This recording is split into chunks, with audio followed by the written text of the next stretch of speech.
সুপ্রিয় শিক্ষার্থী, আসসালামু আলাইকুম। গাইডলাইন একাডেমির অনলাইন ক্লাসে তোমাদের স্বাগতম।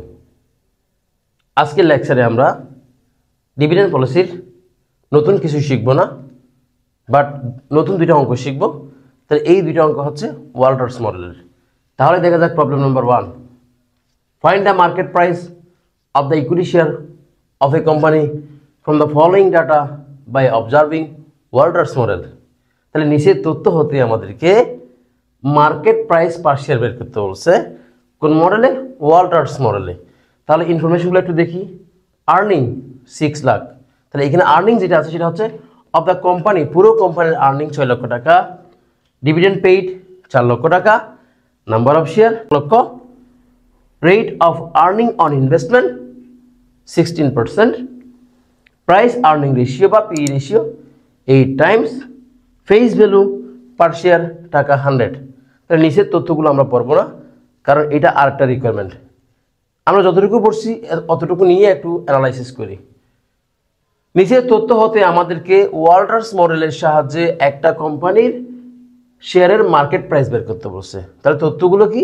পুরো কোম্পানির আর্নিং 6 লক্ষ টাকা, পুরো কোম্পানির ডিভিডেন্ড 4 লক্ষ টাকা, আর এই কোম্পানিতে শেয়ার আছে কয়টা? 1 lakh. Rate of earning on investment 16%। এটা হচ্ছে আর এর মান। এরপর প্রাইস আর্নিং রেশিও দেওয়া আছে কত? 8 টাইমস। তারপরে আসা হচ্ছে ফেস ভ্যালু 100 টাকা। তাহলে এই তথ্যের আলোকে আমরা ওয়াল্টার্স মডেলের সাহায্যে মার্কেট প্রাইস পার শেয়ার বের করবো। তাহলে ওয়াল্টার্স মডেলের মার্কেট প্রাইস পার শেয়ার সূত্র একটাই। দেখা যাক তাহলে solution. We know market price per share অবশ্যই কোন মডেলে? ওয়াল্টার মডেলে। P0 সমান D plus E minus D into R by K divided by K. তাহলে আমরা জানি ডি মানে ডিভিডেন্ড পার শেয়ার। তাহলে এখানে পুরো কোম্পানির ডিভিডেন্ড আছে 4 লক্ষ টাকা, আর শেয়ার সংখ্যা কত? 1 লাখ। তাহলে 4 লাখকে আমরা 1 লাখ দ্বারা ভাগ করলে কত পাচ্ছি? 4 পাচ্ছি। ডি এর মান পেয়ে গেলাম। এরপর হচ্ছে ই আর্নিং পার শেয়ার। তাহলে এখানে পুরো কোম্পানির আর্নিং আছে, পুরো কোম্পানির আর্নিং 6 লাখ, সেটাকে নাম্বার অফ শেয়ার দ্বারা ভাগ করলাম, তাহলে কত পাইলাম? 6 টাকা। ডি এর মান এবং ই এর মান পেয়ে গেলাম।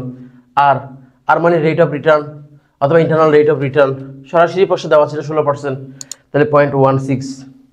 এরপরে কে মানে কস্ট অফ ইকুইটি অথবা ইকুইটি ক্যাপিটালাইজেশন রেট। এটা ছিল না প্রশ্নে, তাহলে না থাকলে আমরা বের করি কীভাবে? 1 divided by P ratio into 100। তাহলে পি রেশিওর মান কত ছিল? 8।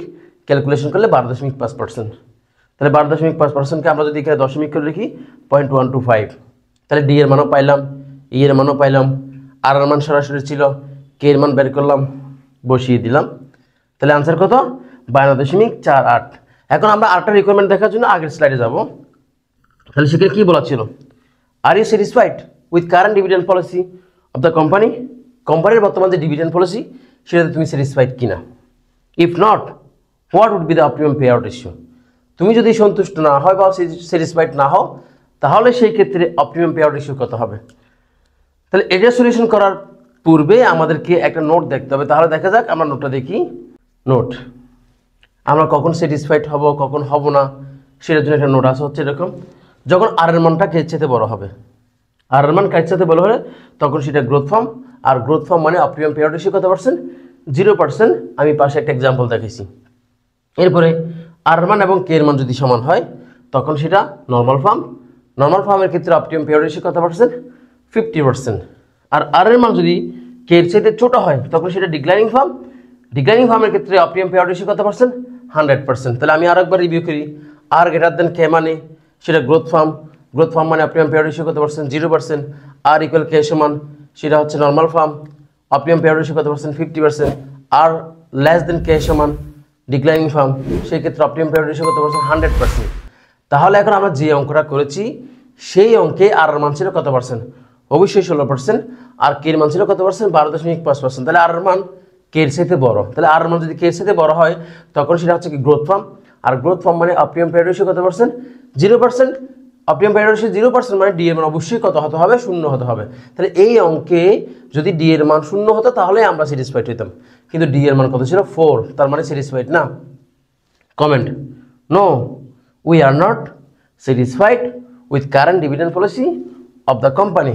কোম্পানির যে বর্তমান ডিভিডেন্ড পলিসি সেটাতে আমরা সন্তুষ্ট না। Here internal rate of return অথবা R is greater than cost of capital অথবা কস্ট অফ ইকুইটি অথবা equity capitalization rate. So the firm is growth firm. তাহলে আর মান যেহেতু কে এর সাথে বড়, তাই এটা একটা গ্রোথ ফার্ম। আর গ্রোথ ফার্ম মানে অপটিমাম পেয়ার রেশিও কত পার্সেন্ট? 0%। এই অঙ্কটা অবশ্যই তোমাদের জন্য ইম্পর্টেন্ট। তো আমরা আরও একটা প্রবলেম সলভ করব, দেখা যাক। Problem number 2, the following information is available in respect of A farm. নিচে অনেকগুলো ইনফরমেশন দেওয়া আছে, সেখানে লেখা আছে ক্যাপিটালাইজেশন রেট কে এর মান 10%, earning per share 10, assumed rate of return on investment আর এর মান 12%, 8% and 10%.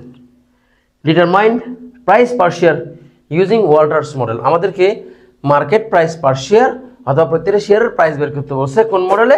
ওয়াল্টার মডেলে। তাহলে আমরা প্রশ্নটা একটু অ্যানালাইসিস করি। এই প্রশ্নে কি আছে? এই প্রশ্নে ই এর মান আছে, এই প্রশ্নে কে এর মান আছে, এই প্রশ্নে আর এর মান আছে 3টা। তাহলে এই তথ্যের আলোকে আমাদেরকে ওয়াল্টার্স মডেলের সাহায্যে মার্কেট প্রাইস পার শেয়ার বের করতে বলছেন। এখন কথা হচ্ছে, ওয়াল্টার্স মডেলের সাহায্যে যদি আমরা মার্কেট প্রাইস বের করতে চাই, সেই ক্ষেত্রে আমাদের ইনফরমেশন লাগবে dividend pay out ratio. Dividend pay out ratio না থাকলে লাগবে আমার রিটেনশন রেশিও। এটাও যদি না থাকে তাহলে আমাকে লাগবে ডি এর মান। তাহলে এই অঙ্কে দেখা যাচ্ছে ডিভিডেন্ড পে আউট রেশিও কত সেটাও দেওয়া নেই, রিটেনশন রেশিও কত সেটাও দেওয়া নেই। তাহলে ডি এর মানটা বের করা একটু কষ্ট হবে। তাহলে ডি এর মান বার করার একটা টেকনিক আমরা জানি। তাহলে আমরা এখানে এক একটা আর ধরে ধরে অঙ্ক করব। কে এর মান তো আমরা ফিক্স জানি কত পার্সেন্ট? 10%। কে এর মান কত? 10%। আর এর মান কয়টা আছে? 3টা আছে, 12%, 8% এবং 10%। তাহলে আমরা একটা একটা পার্সেন্টেজ ধরে করব। তাহলে দেখা যাক, প্রথমে 12% হয় না, আর ইজ 12%। তাহলে আর এর মান যদি 12% হয়, আর এই অঙ্কে কে এর মান ফিক্স ছিল কত পার্সেন্ট? 10%। লিখছি এভাবে, আর ইজ গ্রেটার দেন কে, আর এর মান কে এর সাথে বড়। So the firm is growth farm and optimum payout ratio কত পার্সেন্ট? 0%। তাহলে আর এর মান যদি কে এর সাথে বড় হয়, সেটা গ্রোথ ফার্ম। গ্রোথ ফার্ম মানে অপটিমাম পেয়ার রেশিও কত পার্সেন্ট? অবভিয়াসলি 0%। তাহলে এখন আমরা ওয়াল্টার্স মডেলের সূত্র দিলাম, P0 সমান D plus E minus D into R by K divided by K. তাহলে ই এর মান প্রশ্নের কত ছিল? 10, আর মান 12%, কে এর মান 10%। এখন ডি এর মান কত হবে? যেহেতু ডিভিডেন্ড পে আউট রেশিও 0%, তাহলে ডি এর মান অবশ্যই 0 হবে। ক্যালকুলেশন করলে আনসার আসবে কত? 120। এখন আমরা আর এর মান আরও একটা নিব, হয় আর ইজ 8%। আর এর মান যদি 8% হয়, তাহলে কে এর মান কত? 10% ফিক্সড। তাহলে here R is less than K, so the firm is declining firm and optimum payout ratio কত? 100%। সূত্র দিয়ে দিলাম, P0 সমান D plus E minus D into R by K divided by K. তাহলে ই এর মান 10, আর এর মান এখন কত পার্সেন্ট? 8%, কে এর মান কত percent? Fixed 10%। Dividend pay out ratio যেহেতু 100%, তার মানে ই এর মান যা, ডি এর মানও তা। তাহলে ই এর মান কত ছিল? 10, ডি এর মানও কত? 10। ক্যালকুলেশন করলে আনসার আসবে কত? 100। এখন আমরা আরও একটা আর এর মান ধরবো, সেটা হচ্ছে হয় না আর ইজ 10%, আর কে এর মান হচ্ছে ফিক্সড কত পার্সেন্ট? 10%। তাহলে here R is equal to K, R এবং কে এর মান কি সমান? So the firm is normal firm and optimum pay out ratio কত পার্সেন্ট? 50%। তাহলে আবার আমরা ওয়াল্টার্স মডেলের সূত্র দিলাম। ওয়াল্টার্স মডেলের সূত্র হচ্ছে P0 সমান D plus E minus D into R by K divided by K. তাহলে ই এর মান কত? 10, আর এর মান এখন কত হবে? 10% হবে। কে এর মান তো 10%ই আছে, তাহলে ডি এর মান কত হবে? যেহেতু 50% ছিল, তাহলে ই কত ছিল? 10। 10-এর 50% মানে কত? 5 টাকা বসিয়ে দিলাম। ক্যালকুলেশন করলে আনসার আসবে কত? 100।